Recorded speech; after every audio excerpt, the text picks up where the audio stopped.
जम्मू कश्मीर से आर्टिकल 370 का खत्म होना ठीक उसी प्रकार है जैसे किसी श्राप से मुक्ति, क्योंकि आर्टिकल 370 रिवोक होने के बाद ही कई सारे चेंजेस जम्मू और कश्मीर के लोगों को देखने शुरू हो गए हैं, जैसे इंफ्रास्ट्रक्चर डेवलपमेंट में, गवर्नमेंट प्रोजेक्ट्स में और साथ ही जम्मू और कश्मीर में क्राइम रेट्स भी काफी हद तक कम हो गए हैं। इन सब के साथ ही 9 फरवरी 2023 को जम्मू कश्मीर में जो मिला है उससे भारत की किस्मत पलटने वाली है। यूँ समझ लीजिए कि भारत के हाथ एक जैकपॉट लग गया है। जी हाँ दोस्तों, जैसे 1938 में सऊदी के दमाम इलाके में ऑयल मिलते ही सऊदी की किस्मत बड़ी ही तेजी से पलटी, ठीक वैसे ही अब भारत के साथ होने वाला है, क्योंकि भारत ने एक खजाना ढूंढ लिया है और ये खजाना है लिथियम।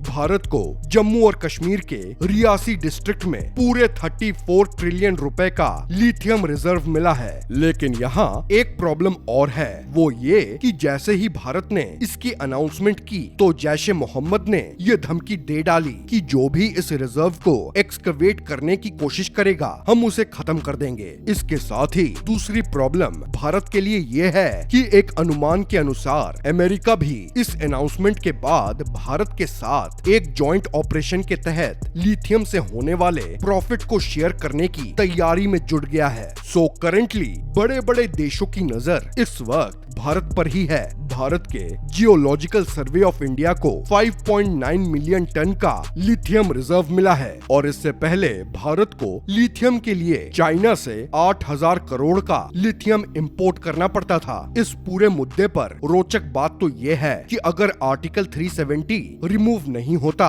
तो भारत को लिथियम के इस रिजर्व की खबर मिलती ही नहीं, क्योंकि आर्टिकल 370 के तहत जम्मू और कश्मीर के नियम क्या थे ये किसी से छिपा नहीं है। साल 2018 के पहले जम्मू और कश्मीर के पूरे लैंड पर वहां के लोकल मिनिस्टर्स और ब्यूरोक्रेट्स का कब्जा था और ऐसे में 2001 में आई रोशनी एक्ट के अनुसार जम्मू और कश्मीर में एक्सप्लोरेशन तो दूर की बात, वहां कोई नॉन कश्मीरी जमीन तक नहीं खरीद सकता था। दोस्तों, ये रोशनी एक्ट वास्तव में एक बहुत बड़ा स्कैम था, क्योंकि इसी एक्ट के तहत J&K गवर्नमेंट ने बहुत ही मिनिमम रेट पर वहां के 16 लाख हेक्टर्स के गवर्नमेंट लैंड को डायरेक्टली लोकल्स को सालों के लिए लीज पर दे दिया।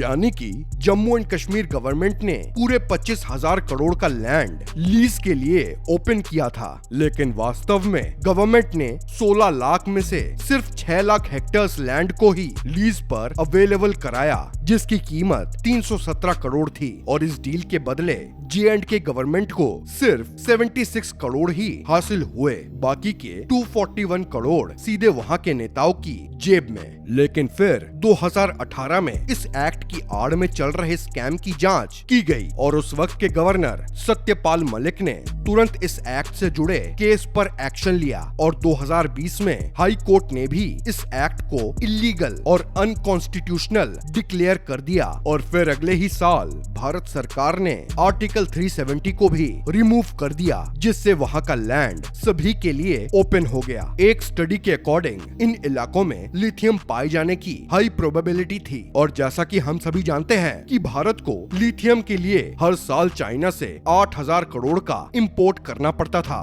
तो ये GSI का विजन क्लियर था कि वो जल्द से जल्द लिथियम की खोज करें और लिथियम इंपोर्ट पर होने वाले भारी खर्चे को कम करे। GSI की खोज सफल हुई और 9 फरवरी को भारत को लिथियम रिजर्व रूपी खजाना मिला और जैसे ही मिनिस्ट्री ऑफ माइंस ने अपने ट्विटर हैंडल पर ये हिस्टोरिकल अनाउंसमेंट की, दुनिया भर से अलग अलग रिस्पॉन्सेज आने शुरू हो गए, जिसमें से एक था Jaish e Mohammed backed anti India organisation of people's anti fascist front यानी PAFF का। PAFF ने भारत को धमकी देते हुए ये कहा कि जो कोई भी इन रिजर्व्स को एक्सकवेट करेगा उसे वो खत्म कर देंगे। लेकिन सच तो ये है कि भारत ऐसी धमकियों से डरने वाला नहीं है, क्योंकि GSI ने ये खुले तौर पर अनाउंस कर दिया है कि वो जल्द ही लिथियम के लिए माइनिंग शुरू करने वाले हैं। खैर, ये तो बात हो गई टेरर ऑर्गेनाइजेशन की, लेकिन इस लिथियम अनाउंसमेंट के बाद दुनिया के कई बड़े देशों का फोकस अब इंडिया पर आ गया।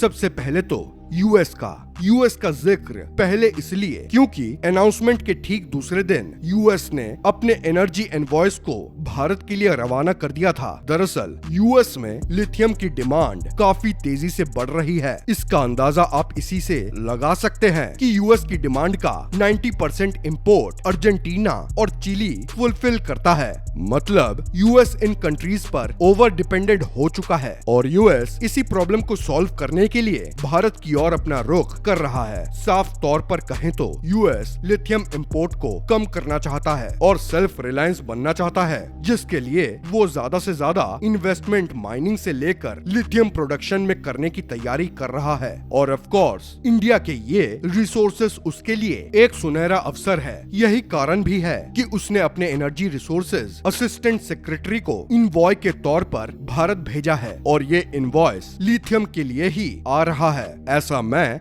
इसलिए बोल रहा हूँ क्योंकि अब जरा इनके शेड्यूल को देखें। ये 13 से 17 फरवरी के बीच मुंबई में बिजनेस लीडर्स से, फिर पुणे में इंटरप्रेन्योर और इंजीनियरिंग स्टूडेंट्स से मिलेंगे और फिर आखिर में दिल्ली में गवर्नमेंट ऑफिशियल से। शेड्यूल को देखते हुए समझ सकते हैं कि यूएस भारत के साथ एक डील करने की सोच रहा है। खैर यूएस तो फिर भी एक डेमोक्रेटिक नेशन के साथ डील करने की सोच रहा है, लेकिन चाइना तो इसके लिए अफगानिस्तान से भी डील करने को तैयार है। चाइना दुनिया के 60% लिथियम का प्रोडक्शन करता है, लेकिन इसके बावजूद भी उसकी नजर अफगानिस्तान के डिपॉजिट्स पर है। ऐसे अनुमान है कि अफगानिस्तान के पास 1 ट्रिलियन वर्थ अनटैम्ड डिपॉजिट है, जिन्हें अब तक एक्सट्रैक्ट नहीं किया गया है और न ही तालिबान को ऐसा करना आता है। और यही वजह है कि रशिया यूक्रेन वॉर में जब वर्ल्ड लीडर्स वॉर को टालने के लिए आगे हुए थे, तब चाइना के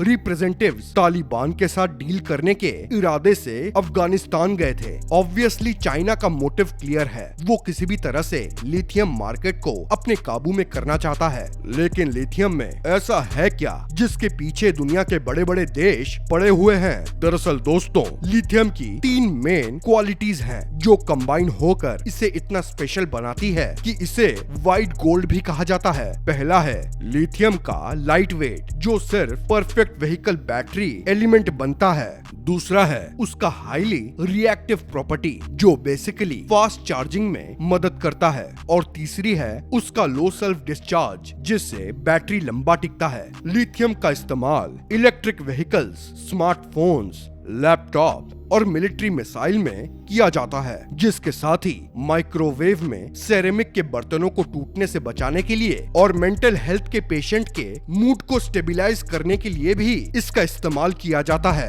बात करें सिर्फ इलेक्ट्रिक व्हीकल्स की, तो आज सभी देश अपने कार्बन एमिशन को कलेक्टिवली कम करने में लग गए हैं और 2030 तक स्वीडन, जर्मनी जैसे देश खुद को 100% इलेक्ट्रिक व्हीकल मार्केट बनाना चाहते हैं। और ऐसी कंट्रीज जो इसी रास्ते पर चल रहे हैं, उसकी लिस्ट बहुत लंबी है, क्योंकि एक्सपर्ट्स का ये कहना है कि ये व्हाइट गोल्ड फ्यूचर में ब्लैक गोल्ड पेट्रोल को रिप्लेस करने वाला है। अब आप समझ गए होंगे कि दुनिया के सभी बड़े देश लिथियम के पीछे क्यों पड़े हुए हैं। दोस्तों, जिस हिसाब से भारत के हाथ ये खजाना लगा है, उसमें कोई दो राय नहीं है कि भारत को इससे काफी फायदा मिलने वाला है, क्योंकि भारत की सिचुएशन को अगर सऊदी अरब से कंपेयर किया जाए तो जिस तरह से सऊदी की किस्मत तेल मिलने के बाद चमक गई थी, ठीक वैसे ही भारत के साथ भी हो सकता है। वहीं पर दूसरी तरफ हाल ही में अफ्रीका ने इंडिया का $12 बिलियन का कर्जा चुकाने के लिए अपने लिथियम माइंस को इंडिया को ऑफर कर दिया है। अफ्रीका का ये ऑफर भारत के लिए